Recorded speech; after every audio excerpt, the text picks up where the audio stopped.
1981 में हमने ये दुकान खोला।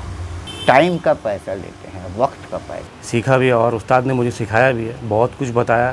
सही तरीक़ा से संभाल नहीं पाया। टूर्नामेंट तो हमने कलकत्ता में कई बार कि मैं क्या हूँ ये तो पब्लिक बोलेगा। उंगली का इशारा में उसको बोलना चाहिए कि हम जो मांग रहे हैं। तो पिताजी के साथ हाथ पकड़ कर जो पहला पतंग की दुकान में आया था पतंग खरीदने के लिए, वही यही इनका पतंग उड़ाने के बाद आपको दिल आ जाएगा।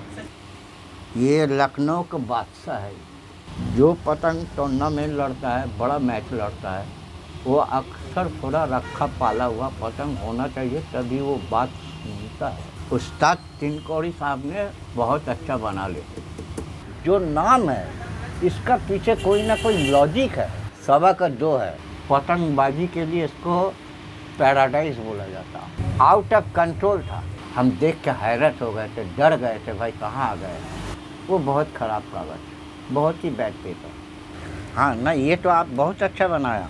तो सबसे पहले बताइए कि आप इस फील्ड में कैसे है, मतलब आपका चाइल्डहुड कैसे गुजरा और ये काइट पर जो फ्लाइंग है ये आप बचपन में कैसे करते थे? देखिए, बचपन तो ऐसा था जहाँ स्कूल में पढ़ाई था और आपका उस टाइम स्कूल पढ़ते थे और पतंग उड़ाने का भी शौक़ बहुत था। मेरा जो एक भाई था वो फोर्थ ब्रदर था, वो भी पतंग बनाता था, उसका भी शौक़ था। उसका जरिए ही हमने सीखा। मतलब भाई के जरिए हमने सीखा। लेकिन आज जो कर रहे हैं वो ज़्यादातर देख के सीखा। अच्छा। बड़े बड़े फनकार को देखा और उसके बाद अपनाया और समझा, तब उसको अपनाया तो देखा भी। अब जो देखिए अपना बस में जो होता है वही तक करते हैं। मतलब आप कोई क्या किसी उस्ताद के पास कभी गए थे या फिर आप? देखिए, बड़े बड़े उस्ताद से तो बहुत मुलाकात बात हुआ है। अच्छा। हाँ, और हिंदुस्तान के एक से बढ़ के एक फनकार से मुझे मुलाकात हुआ है और उन लोग से भी राय मशवरा लेते भी थे। लेकिन सब कोई तो दिल खोल के बताता नहीं है, लेकिन ज़्यादातर जो सीखा वो देख के ही सीखा। तो इस जो काइट मेकिंग का जो आपका प्रोफेशन है ये कितना साल हो गया? ये 1970 से हमारा पतंगबाजी का एक दौर था। अच्छा। मैदान में जहाँ टूर्नामेंट वगैरह होता था, हमारा एसोसिएशन भी था। उस वक़्त 70 से लेके 80 तक का जो पतंगबाजी का सफ़र था, उस टाइम मेरा प्रोफेशन नहीं था। उस टाइम हम शौक़ से बनाते थे और ख़ुद के लिए बनाते थे, अपना लिए। मतलब पतंगबाजी? हाँ, बस पतंगबाजी करने के लिए। और किसी ने अगर शौक़ से मांगा तो दो चार दे भी दिया, ऐसा भी था। उस वक़्त इतना महंगा भी नहीं था जो आज महंगाई है। ये तो सोचने की बात है। हर एक का बस का बात नहीं है कि आज इसको बर्दाश्त करें। उस वक़्त ऐसा नहीं था।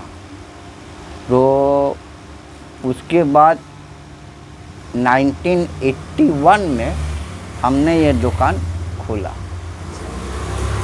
उसके बाद भी 2000 तक हमने इसमें इतना ध्यान नहीं दिया।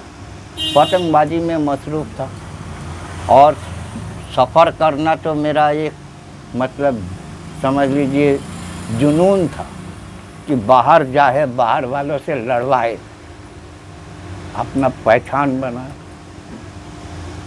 ऐसा तो 2000 के बाद थोड़ा आस्ते आस्ते यहाँ दुकान पे ये, तब आस्ते आस्ते प्रोफेशनल मेंटलिटी में आया। प्रोफेशनल मेंटलिटी में आने का ये वजह भी है, कभी कभी यहाँ कलकत्ता में बहुत बड़ा बड़ा फनकार था।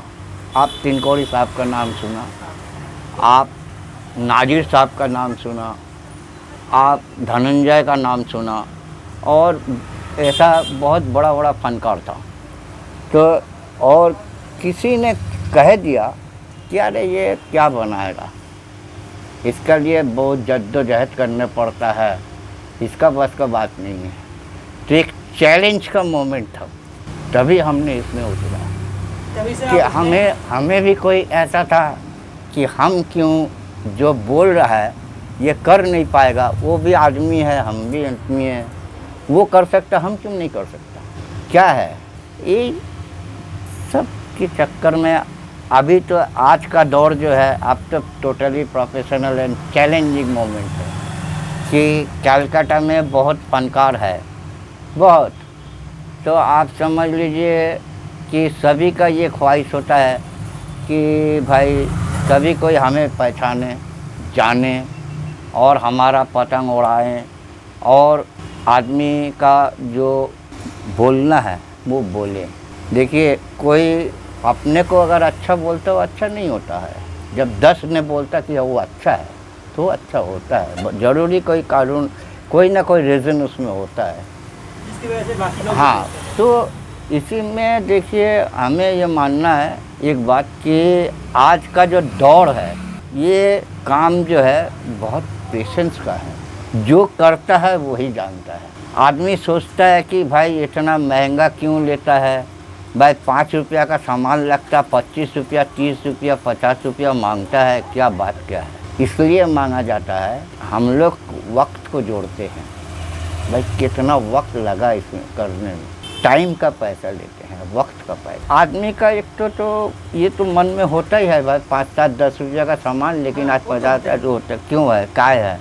तो ये तो जानना उसका ज़रूरी है कि भाई क्यों है, तो इसका मेहनत का पैसा लेता है। और जब तक ना कोई खुद से बनाए हाँ, जब तक कोई, इसीलिए जो भी कोई सीखना आता है, हमारा कलकत्ता में बहुत ऐसा है स्टूडेंट है जो आज भी वो कर रहा है, और सबको, हम कभी किसी को आज तक ना नहीं बोला, आओ भाई सीखो, कोई बात नहीं, करो तो समझोगे कितना पानी है, क्या है, नहीं है, कितना गहराई है, सब समझ में आ जाएगा जब उतरोगे तब ना। मेरा नाम मिंटू काइट है और असली नाम क्या है? पूरा नाम आपका क्या है? मेरा नाम ऐसे ही लोग मुझे मिंटू के नाम से जानते हैं।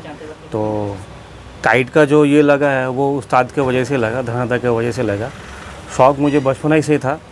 तो जब मैं छोटा सा, मैं इधर आता था उस्ताद के पास, धनादा के पास, तो बहुत छोटा से आता था इनके पास, सीखने के लिए आता था और बैठता था, देख देख के सीखा भी, और उस्ताद ने मुझे सिखाया भी है, बहुत कुछ बताया। करीब 20 इयर्स हो गए मुझे पतंग बनाते बनाते, पर उस्ताद से बहुत कुछ हुनर मिला मुझे, और धनादा ने बहुत कुछ सिखाया। मतलब 20 सालों से आप 20 साल से अपना पतंग भी बना रहा हूँ, और रिलेशन भी अपना उस्ताद के संग बहुत बढ़िया है, और अभी तक चल भी रहा है। उस्ताद है भी, सपोर्ट भी बहुत कुछ करते हैं, कुछ भूल भी होता है फिर भी उनसे पूछ लेता हूँ तो बता भी देते हैं। बीच बीच में कुछ अगर प्रॉब्लम भी आता है तो उस्ताद के पास ही आके पूछता हूँ, कहीं और जाता नहीं हूँ। एज़ फॉर सपोर्ट के लिए ऑलवेज़ है। तो आप जो बोल रहे थे आप 2000 तक एकदम पतंगबाजी करते थे, उसके बाद थोड़ा कम हो गया है। हाँ, अभी तो बिल्कुल बंद हो गया है, एसोसिएशन बंद हो गया है, मैदान बंद हो गया है, वो बहुत झमेला हो गया है। न्यू जनरेशन जो आया है वो सही तरीक़ा से संभाल नहीं पाया, वो कोई रास्ता उसका गलत था, इसी में थोड़ा गड़बड़ा गया। तो ये क्या ठीक हो सकता है कभी फ्यूचर में, आपको क्या लगता है? अब तो नहीं लगता है, अभी यार नहीं लगता है, काहे होने का होता तो हो जाता। मतलब इसका कोई वे आउट अभी नहीं है? नहीं, और उम्मीद नहीं है इसका। अब मिलिट्री का मैदान है, विक्टोरिया मैदान में हम लोग का पतंगबाजी होता था, पैरेड ग्राउंड में। तो मिलिट्री का मैदान है, मिलिट्री ने एकदम पूरा एकदम हटा दिया था। हाँ, तो स्टोरी सबको पता ही है। कोई परमिशन नहीं है, ये तो सब कलकत्ता का शौकीन जानता ही है। टूर्नामेंट तो हमने कलकत्ता में कई बार इसका जीता, लीग भी जीता, नॉकआउट भी जीता, ये सब जानता है। हमने 84 में जीता, 86 में जीता, इसके बाद और भी कौन सा ईयर है अपना उतना ख्याल नहीं है। और इतना फ़ोटो वोटो रखने का भी मेरा कोई इतना शौक़ नहीं था तो उस टाइम फोटो कि खींचने अपने का- को जाहिर करने का आज तक भी मेरा कहीं शौक़ नहीं है कि मैं क्या हूँ। ये तो लोग बताएंगे। पब्लिक बोलेगा, मैं क्यों बोलूँ। तो आप कौन से क्लब से लड़वाते थे? हमारा क्लब था कलकत्ता 12, सेंट्रल कलकत्ता 12, जिसमें अजीत दा भी हमारा मेंबर था। 5-6 मेंबर थे। सपन दत्ता ये डेड हो गया। अजीत था, हम था, एक और था मेरे दोस्त पिंटू भाई, वो भी था, एक बाहर थे तो एल्बर्ट था, सपन का बड़ा भाई था। 5-6 आदमी का हमारा टीम था। तो अभी क्या वो क्लब है या फिर? नहीं, आज और क्लब का तो सवाल ही नहीं आता। यहाँ तो आप क्लब का कोई सवाल ही नहीं है। कहें जब ये टूर्नामेंट ही ख़त्म हो गया, मैदान ख़त्म हो गया और क्या इसमें रह गया, सब ख़त्म हो गया। जो इसका जो रौनक था पतंगबाजी का, बिल्कुल समझ लीजिए ख़त्म हो गया। अब तो ये प्रोफेशनल मेंटालिटी आ गया है। देखिए आपको सुनने मिलेगा गैम्बलिंग बहुत होता है इसमें। हाँ।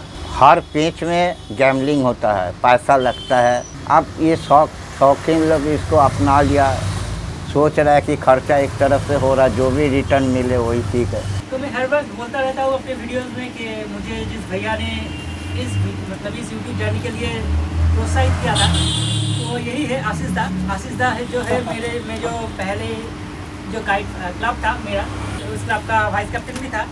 और मेरा जो काइट फाइटिंग में आने का जो जर्नी है वो आशीष दा के साथ ही शुरू हुआ था। आशीष दा ने ही मुझे पहली बार क्लब ज्वाइन करवाया था।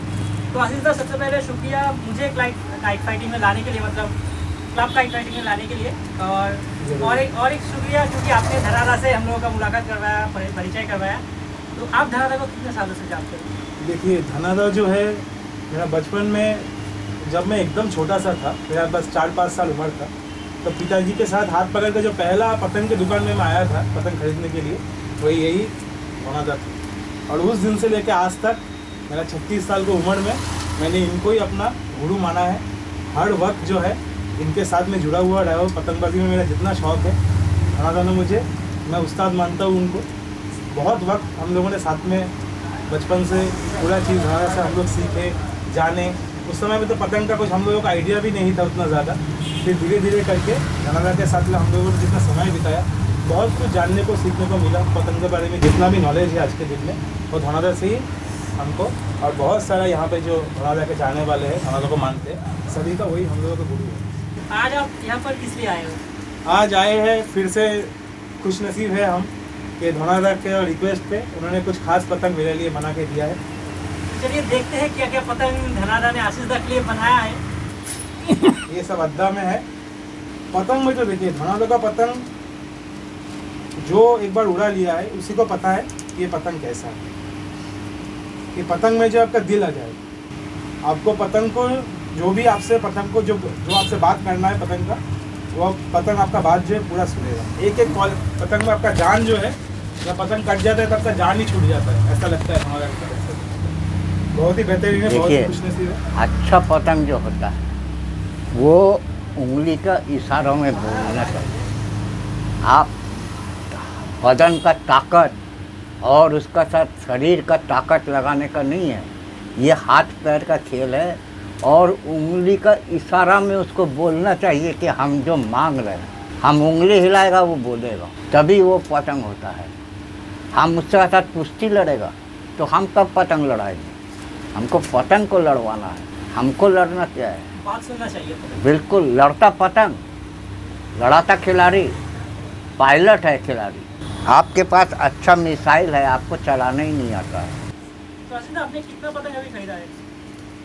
अभी तो ज़्यादा नहीं, बस 150 पतंग है अभी। खुशकिस्मती से मिल गया धनादा के पास से। काफ़ी दिन से बोल रहे थे, धनादा को तो उतना टाइम नहीं मिलता है, काफ़ी सारा ऑर्डर तो आते ही रहता है।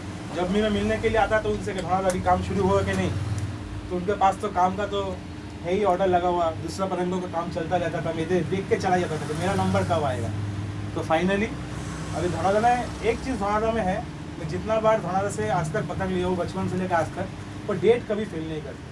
दूसरा जगह में कई बार ऐसा होता है कि मेकर ने बोल दिया हाँ 100-200 पतंग तुमको मिल जाएगा, फिर जब डेट आ जाता है फिर मेकर को पता ही नहीं चलता है। लेकिन धनादा ऐसे है कि खुद फ़ोन करके बुलाएंगे। फाइनली मेरा पतंग आ गया। जैसे इस बार के लिए धनादा से मेरा रिक्वेस्ट था, वो स्पेशल सारे पतंग वो डिज़ाइन के, वही धनादा ने मुझे बना के दिए। तो सारे ये जो डिज़ाइन है ये आपके रिक्वेस्ट से बनाए? सारे मेरे नहीं है, मैंने कुछ डिज़ाइन दिए थे, कुछ धनादा ने अपने से भी बनाए। जो धनादा को ये जो सारा पतंग है यहाँ पर, ये धनादा ने मेरे लिए स्पेशली बनाया। ये पतंग, ये भी एक डिज़ाइन है।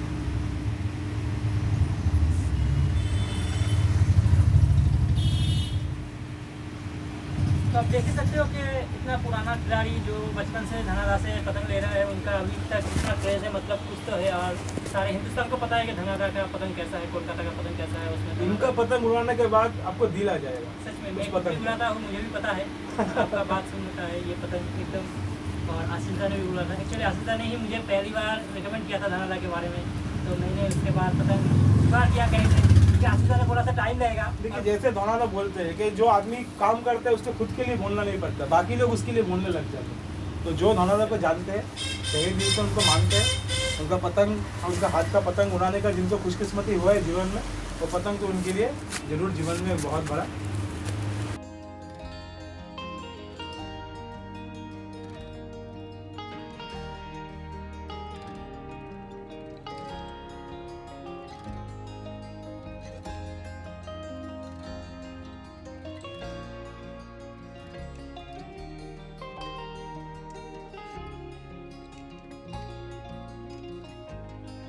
ये जो है ना, ये लखनऊ की एक मेकर की पतंग है। ये लखनऊ का बादशाह है, बाबूलाल उसका नाम।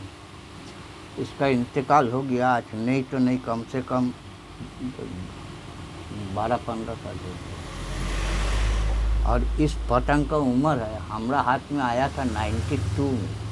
92 में आपके हाथ में आया था? आपने मेरा हाथ में आया था, और उस वक़्त इसका उम्र था कम से कम 10 साल 12 साल पुराना। मतलब 40-42 आप साल अंदाज़ा लगा लीजिए इसका उम्र कितना होगा। हमसे बड़ा। और ये टूर्नामेंट ऑल इंडिया लड़ाने आए थे। अच्छा। ये क्लब ये दिया था इस भाई साहब को, लियाकत जो नाम है, इसको दिया था। इसका जरिया हमने इसका हाथ में आया। अच्छा, ये जो देख रहे हैं ये हमारा एक इम्पोर्टेंट मैच विनर पतंग है। ये मेमोरी का हिसाब से मेरे पास रखा कि इसको जब तक बचा के रख सकता है। मतलब सेमीफाइनल मैच था, हारा हुआ मैच था, जहाँ 11 में समाप्त होता है, हम 2-9 से हार गए। फिर इसी पतंग को उड़ा के हमने 9 काट के उसको जीता। मेरे हाथ में सिर्फ एक ही पतंग बचा हुआ। 10-2 रिजल्ट का बाद ये 11-9 से हमने उसको जीता। उसके बाद हम फाइनल भी जीता 86 का। ये तो वहाँ जोड़ लीजिए या आप उस टाइम इस पतंग का 4-5 साल का उम्र हो। जो पतंग टूर्नामेंट लड़ता है, बड़ा मैच लड़ता है, वो अक्सर थोड़ा रखा पाला हुआ पतंग होना चाहिए, तभी वो बात मिलता है। जो हम चाहे वो मिलता है। ताज़ा पतंग तो उड़ता अच्छा नहीं ना, कभी नहीं उड़ता। जो पतंग आप देख लें, ये पतंग को उस्ताद तिनकोड़ी साहब ने बहुत अच्छा बना लेते। बाकी किसी का इसका जजमेंट नहीं था, इसका जोड़ा कैसा जाएगा, इसका भांज क्या है। जब ये भांज सही नहीं होगा, ये स्टार आपका इधर से यहाँ कट जाएगा और इतना सही सलामत ये नहीं आएगा। इसका भांज मेंटेन करने पड़ता है। इसका बिल्कुल एक पॉइंट है, वहाँ पे जा के उसको मोड़ने पड़ता है, फोल्ड करने पड़ता है, तभी आराम से वो आ जाता है। तो ये टेक्निक है। ये इसके बहुत कलकत्ता का बहुत मेकर कोशिश तो किया, लेकिन सही सलामत उतर नहीं पाया। हिंदुस्तान का बात हम नहीं करेंगे, हिंदुस्तान में एक से बड़ा फनकार है, एक से बड़ा एक फनकार है। और ये भी पतंग का उम्र कम से कम नहीं तो नहीं समझ लीजिए आज 40-42 साल। आज भी मेरे पास ऐसा ही रखा हुआ है और सभी लूट गया, समझ लीजिए। एक ही पीस हमने और किसी से नहीं लिया, जो पाया उठा के ले लिया। ऐसे बन जाता है, चाहे तो बन जाता है, बना देते हैं हम लोग। तो धनादा, आपका जो पतंग है ये अभी तक कहाँ जाता है नॉर्मली? मतलब इंडिया के अंदर पहले बताइए, उसके बाद अब्रॉड। अब्रॉड में देखिए, एक बार यूके से एक आदमी ले गया है, एक बार आपका वो ऑस्ट्रेलिया से आदमी आया, उसको भी दिया।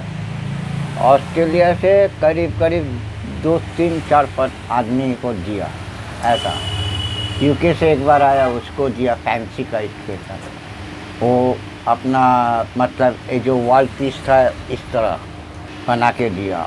और इंडिया में तो अभी बाहर भेजना इसलिए बहुत झमेला है, काहे हम तो यहाँ ही पूरा नहीं कर पाता। अच्छा, मतलब कोलकाता का पूरा? हाँ, पहले हम अपना देखिए, हमेशा अपना शहर का तरफ देखा। भाई अपना शहर का आदमी को, जो घर का आदमी, उसको पहले मिलना चाहिए। वक्त बचेगा तो देखा जाएगा। ऐसा नहीं कि दिया नहीं, दिया है तो time लेकिन नहीं मिलता। हाँ वक्त मिलेगा तो दिया जाएगा।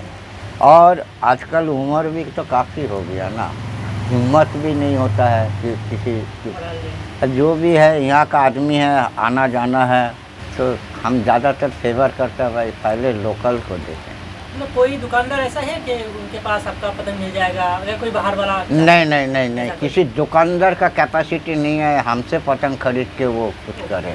मतलब आपके क्यों, पास हमारा जो प्राइस रेट, जो पतंग का जो रेट है, पब्लिक तो बोलता है कि देखिए आपका पतंग मार्केट का हिसाब से कॉस्टली है, तो हमारा तो एक ही बात है, आप क्वालिटी देखिए उसके बाद बात कीजिए। जब आपको नहीं जचता है तो ठीक, नहीं जचता कोई बात नहीं। तो पहले आप खुद से जो देख लीजिए। पहचान है, जिसका पहचान है, और जानने वाले को देना आसान है, अनाड़ी को देना बहुत मुश्किल है। का अनाड़ी तो जानता ही नहीं इसका हाथ पैर क्या है, लेकिन जो पतंगबाज है, शौकीन है, लड़ाने वाले हैं, खिलाड़ी है, वो समझदार होता है, वो देख के ही पहचान लेगा कि हाँ ये अच्छा है, ये सही है, ये गलत है, बुरा है, अच्छा है, सब समझ में आ जाता है। लेकिन अनाड़ी आदमी को हम लोग के लिए परेशानी हो जाता है, उसमें ज़्यादा ध्यान लगाने पड़ता है भाई, इसका पतंग थोड़ा सा ऐसा हो कि जो उसको तकलीफ ना हो, ज़्यादा केयर देने पड़ता है।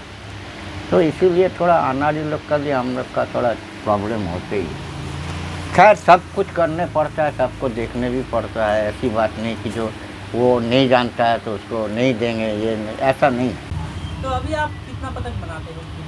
बस मेरा कोई ऐसा कोई ये नहीं कि जो हमको 20 बनाना है, 50 बनाना है, ऐसा नहीं। जितना मेरा वक्त का काम है, टाइम है, हम उतना ही टाइम तक करते हैं। सुबह 10 बजे आते हैं, 1:30 बजे तक जितना हुआ किया, बाकी फिर रेस्ट, फिर शाम को 6 बजे दुकान में आते हैं, रात 9 साढ़े 9 मैक्सिमम तब। तो अभी गर्मी भी ज़्यादा और है, गर्मी तो इतना है कि जो काम करने का उतना दिल भी नहीं करता, अच्छा नहीं है। अच्छा काम करने के लिए अच्छा मूड मिजाज होना जरूरी है, सबसे बड़ा मिजाज की बात है। जहाँ मिजाज आपका अच्छा रहेगा तो काम अच्छा होगा, मिजाज आपका ख़राब रहेगा काम अच्छा नहीं। और आजकल तो देखिए अच्छा काम करने के लिए सब जानता है, कोई भी प्रोडक्ट जब तक अच्छा क्वालिटी का मटेरियल नहीं होगा वो प्रोडक्ट बन सकता है? नहीं बन सकता है।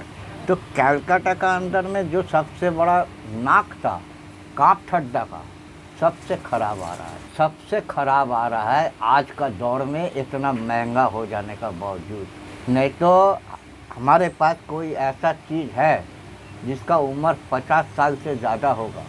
72-3 का उस टाइम का कलेक्शन किया हुआ है, आज उसका उम्र सोच लीजिए कितना। वो कमानी है कलीदार पतंग का, आज भी मेरे पास है, वो मर गया।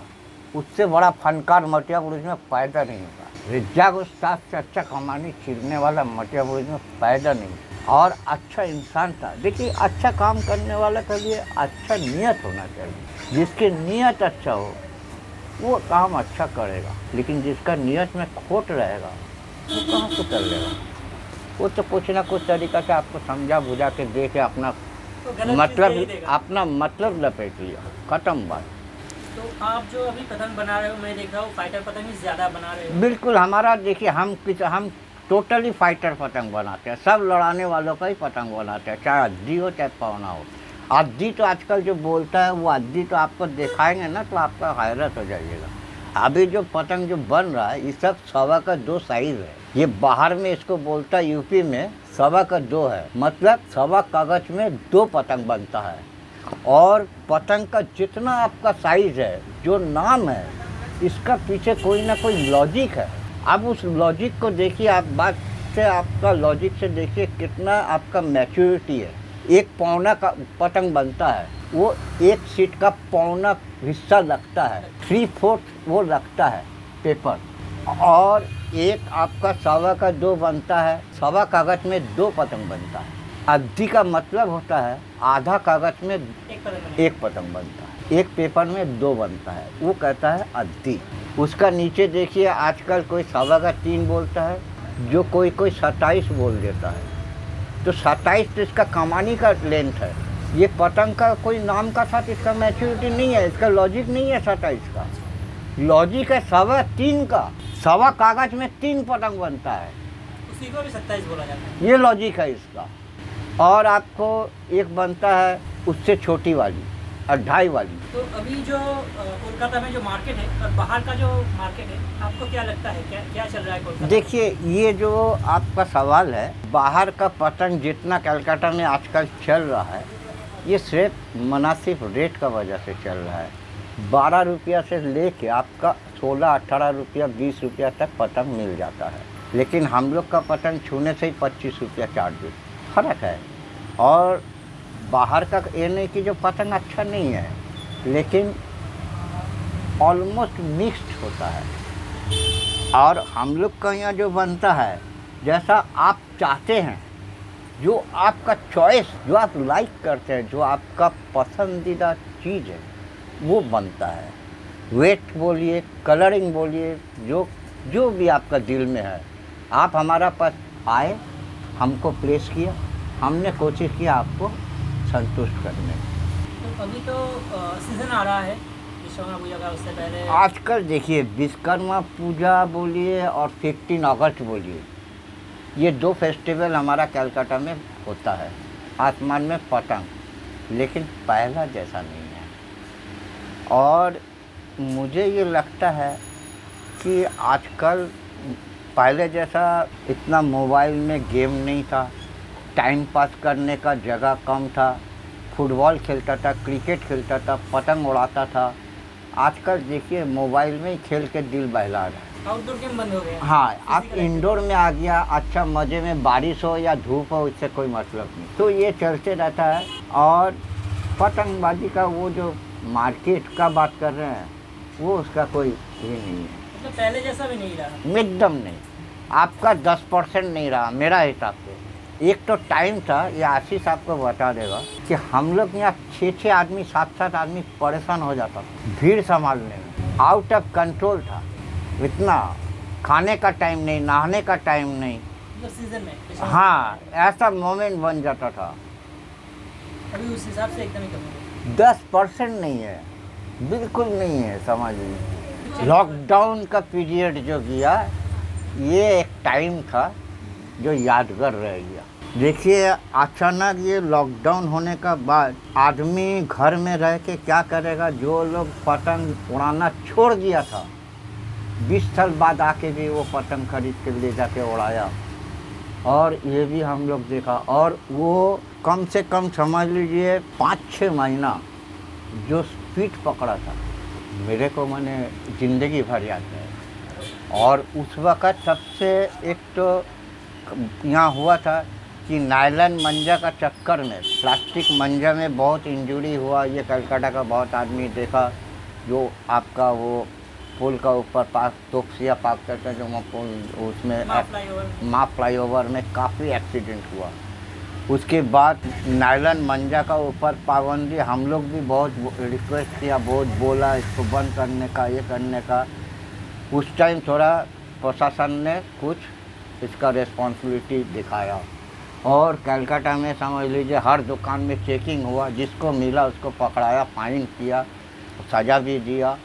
और हमारा यहाँ भी चेकिंग हुआ है, लेकिन हमारा कुछ तो ये सब चक्कर है ही नहीं जो हमसे कोई बात होगा। और जिसको जिसको मिला उसको तो दुकान कलकत्ता का अंदर समझ लीजिए 99% दुकान बंद हो गया था, किसी को खोलने ही नहीं दे रहा।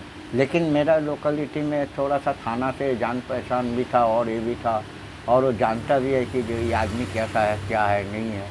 तो हमारा दुकान बंद नहीं होता था। कहाँ कहाँ से आदमी यहाँ चले आता था, कि जिसको पता चला कि यहाँ खुला हुआ है, वो कहाँ टालीगंज, कहाँ आपका बागधनी, कहाँ आपका बेहाला, रेगुलर उड़ाने वाले में जो शौकीन जो है, उस टाइम जो चला कि ये तो ज़िंदगी भर याद है।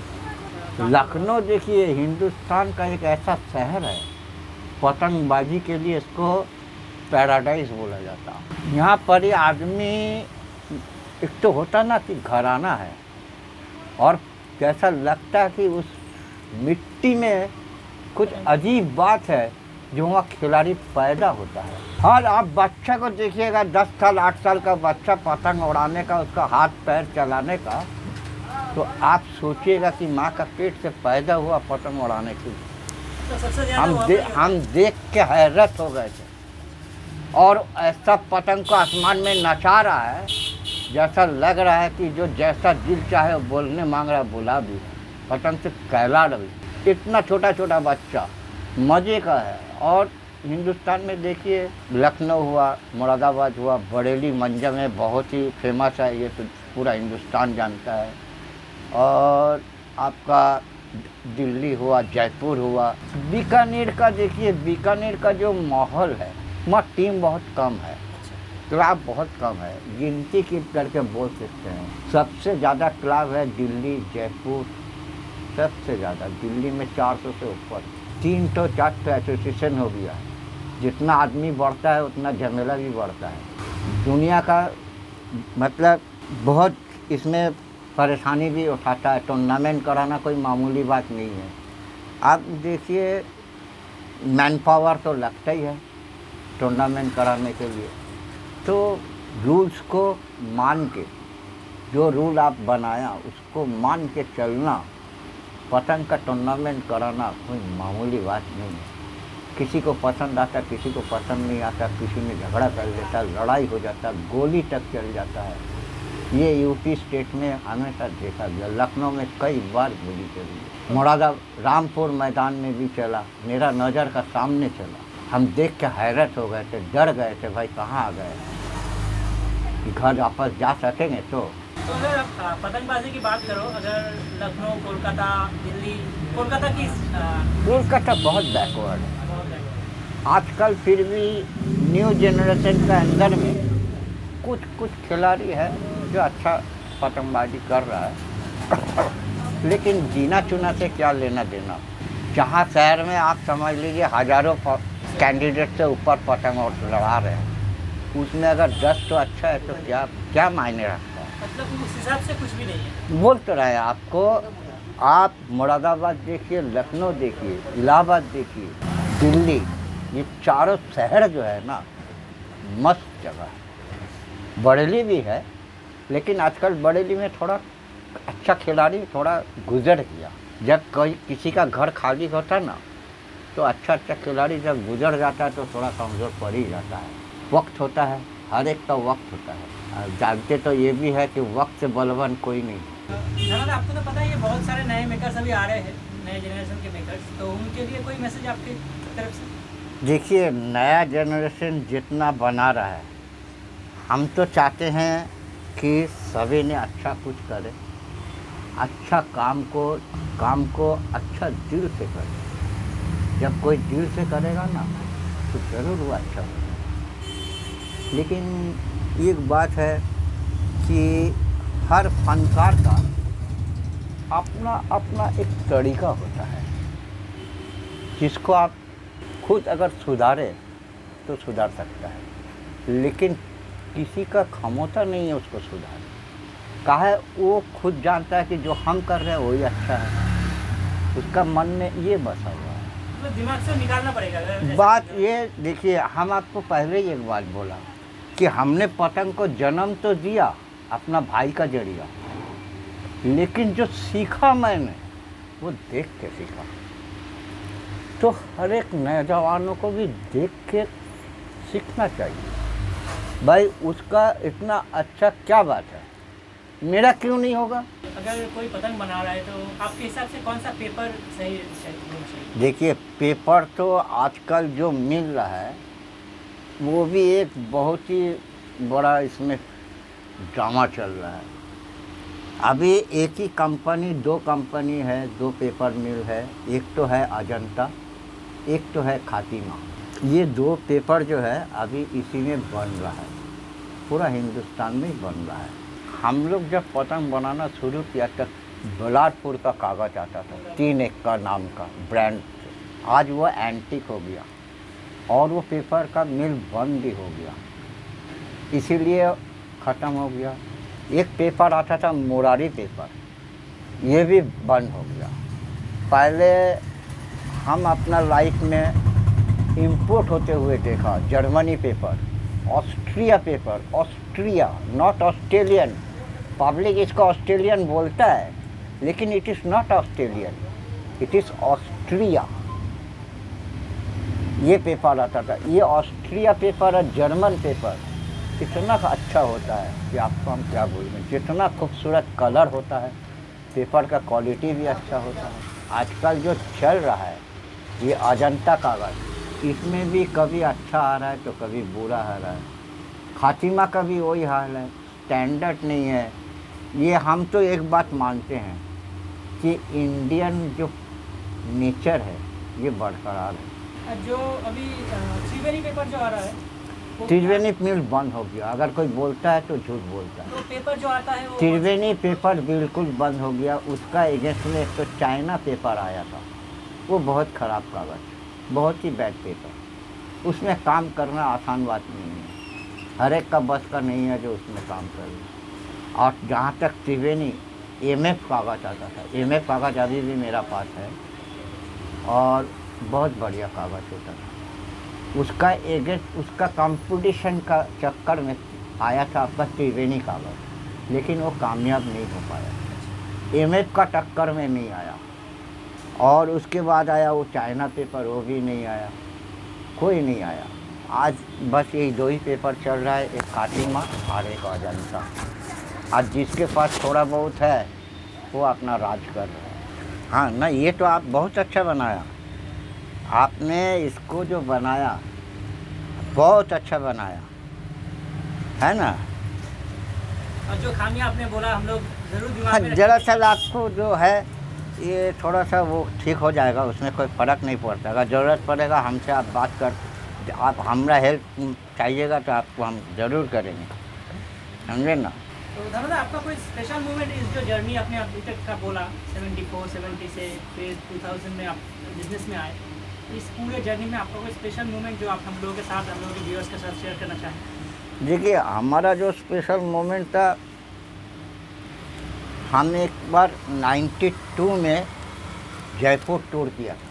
अच्छा, जिस वक़्त बाबरी मस्जिद का लेके बहुत झमेला हुआ, तो उस टाइम हम जयपुर में रह गया था पतंगबाजी का चक्कर में। वो पूरा आपका समझ लीजिए पतंगबाजी ज़्यादातर मोहम्मदन लोग ही करता है, तो एक तनाव पैदा हुआ था। लेकिन हम जिसके पास थे वो भी मोहम्मदन, लेकिन हमें बड़ा हिफाजत से उन्हें संभाला। आप इज्जत से जीना है और इज्जत से मरना है, यही उम्मीद लेके तो चल रहे हैं। आखिरी दम तक इज्जत बरकरार रह जाए, बस और कुछ नहीं चाहिए।